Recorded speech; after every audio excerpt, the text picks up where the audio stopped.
多謝多謝。Welcome everyone，歡迎大家啦。咁我個名就係 Justin 啦。咁我係一個足科嘅專科啦，亦都係好中意去做 fitness 嘅。咁我介紹一下自己先啊。Alright, so a little bit about myself.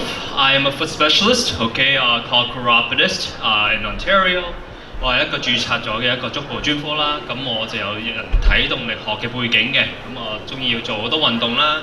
通常我就翻工之前喺朝早就做 gym 嘅，通常咁我亦都好中意波鞋啦。咁當然啦，我試多啲波鞋對隻腳冇壞㗎嘛，係咪先？So of course, I'm a registered chiropodist with the College of Ontario of Chiropodist, and I have a background in kinesiology, and I love to do a lot of sports.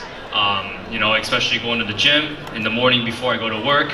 I'm also a sneakerhead, so I love my sneakers. So, it's good to try on some shoes, right? When you're into, treating the feet and then shoes, you see the connection there.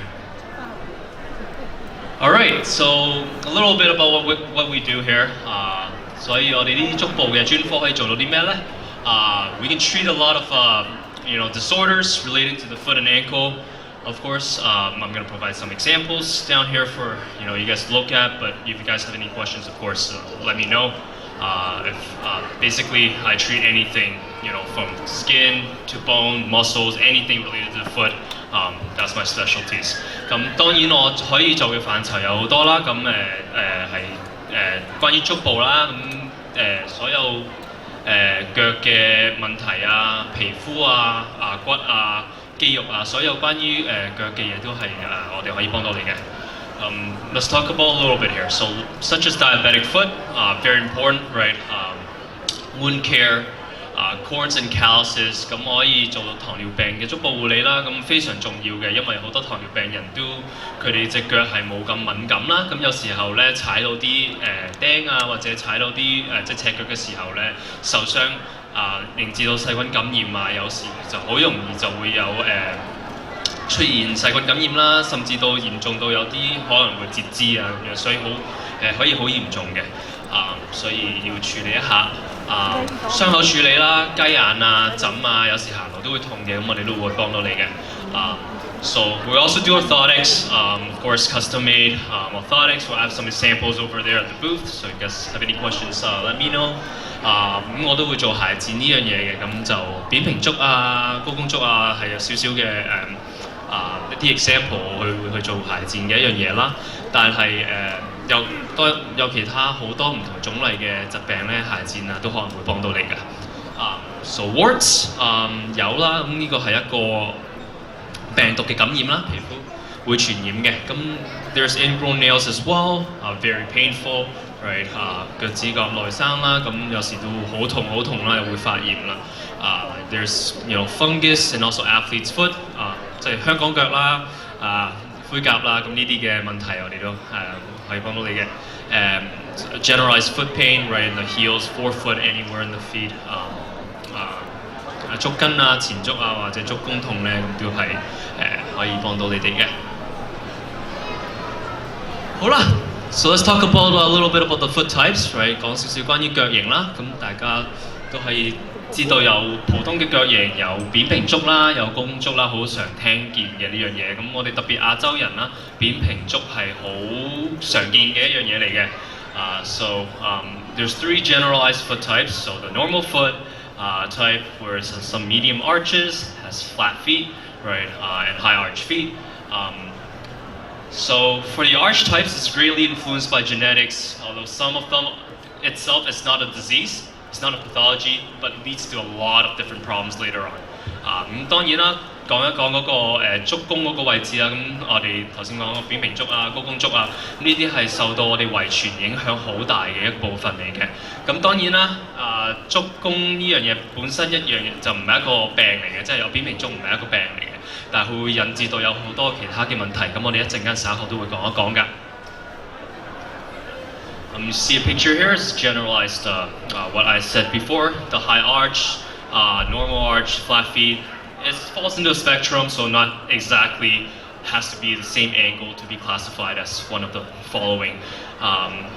a lot of misconception is they look at their feet. Some people look at the feet when they're not on the ground and they say, hey, I have an arch, right? It looks good. I don't have flat feet, right? But when they step on the ground, their feet flatten out, and then that's when, it's like, do I have flat feet or do I not? Because it's pretty good when I'm not sitting, when I'm not standing on the ground, right? But to classify flat feet actually has to be weight bearing. 咁頭先講過嗰三種嘅足弓個類別啦，咁高弓足啦，有正常啦，同埋有扁平足嘅。咁好多人有時就唔知啦，以為我坐喺度嗰時望下隻腳 OK 喎，個足弓係有嘅喎，咁我應該唔係扁平足啩？但係佢企起身嗰時就咦，好似扁咗落嚟喎。咁其實我係有扁平足定冇呢？咁其實講一講啦，係。扁平足係企喺度先係做一個 assessment， 即係話我企喺度跟住扁咗落嚟，其實係真係有扁平足嘅。坐喺度嗰時冇唔代表係嗰個就係你嗰個足弓嗰個腳型嚟㗎。OK， 咁講一講扁平足先啦，我哋。OK， 咁扁平足頭先講過啦，會導致到好多問題啦。咁我好快咁同大家講聲有啲大家未必知道嘅嘢啦。咁So flat feet itself, like I said before, leads to a lot of problems, right, and complications. There's stuff that you guys might not know, so I'm going to briefly touch upon that. So bunions, pretty common, right? A lot of people think, oh, bunions, isn't that just genetics? Isn't that, tight shoes, high heels? Yes, those are external factors that can cause that. But also, with flat feet, you take a little bit more pressure when your foot comes down, and that's the spot where it takes excessive pressure, leading to possible bunions development. 咁當然啦，拇指外翻啦，咁講一講啦，佢好多人都以為唔係淨係基因，即係我阿媽啊，或者我阿嫲啊、阿婆婆有啊，咁我就有咧，咁唔係嘅。呢樣嘢係一部分啦，咁亦都鞋啊、着高踭鞋啊、好緊嘅鞋啊都有關嘅，但係扁平足咧，其實都係一個好大嘅引致嘅一個問題嚟㗎，佢係拇指外翻，因為我哋受力嘅地方咧，將隻腳踏落嚟嗰時咧，第一個大拇指嗰個位咧，受力係非常之大嘅，咁引致到拇指外翻呢個情況都係有極大嘅可能性㗎。Plantar fasciitis, very common one as well. Very, very painful. A lot of people come to my clinic.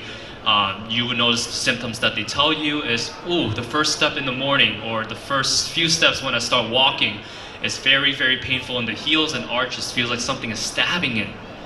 咁筋膜炎啦，講一講都係同扁平足都有極大嘅關聯嘅。咁你好常見嘅一種情況就係人哋會去到我診所講啦，哎呀，我第一步朝早落床第一步我個腳踭嗰下低個位同埋或者我個足弓嗰個位非常之痛，好似有啲嘢拮落嚟咁樣，跟住慢慢行下好翻少少，但係又即係第二日起身或者落車咁樣又係有呢個問題咁你好可能有機會係有筋膜炎嘅。Callus and corns, right? Very common as well, especially in flat feet. The pressure you take is underneath the ball joints, meaning right under the forefoot, where the ball looks like those 5 digits the balls are. It's very likely to get corns and calluses due to the excessive pressure. 咁腳掌下低嗰個山枕啦、氣枕啦、氣機眼啦，咁都係好常見嘅喺扁平足喺2至到第4個關節嗰個波子骨嘅關節下低啦。因為受力比較大嘅。Jamming at the first toe, very similar to bunions. Taking a lot of pressure. Some people might not develop bunions, but they can have arthritis and reduced range of motion there due to that. 咁講翻，咁第一個波子骨都會痛嘅，咁點解咧？即係好同拇指外翻係有嗰個關聯，就係因為受力講個係大啦，咁佢企起身嗰時。受力嗰個位佢開始大啦，咁佢喐動能力嗰個就會減低咗啦，咁佢摩擦嘅力又會多咗喎，咁嘅話咧，好有機會有發生關節炎啦，係非常之痛嘅。And of course, with fallen arches, You might get pain there and also soreness and tiredness when you walk a long time. Your fifth toe may be rotated inwards, might be a sign that you might have flat feet.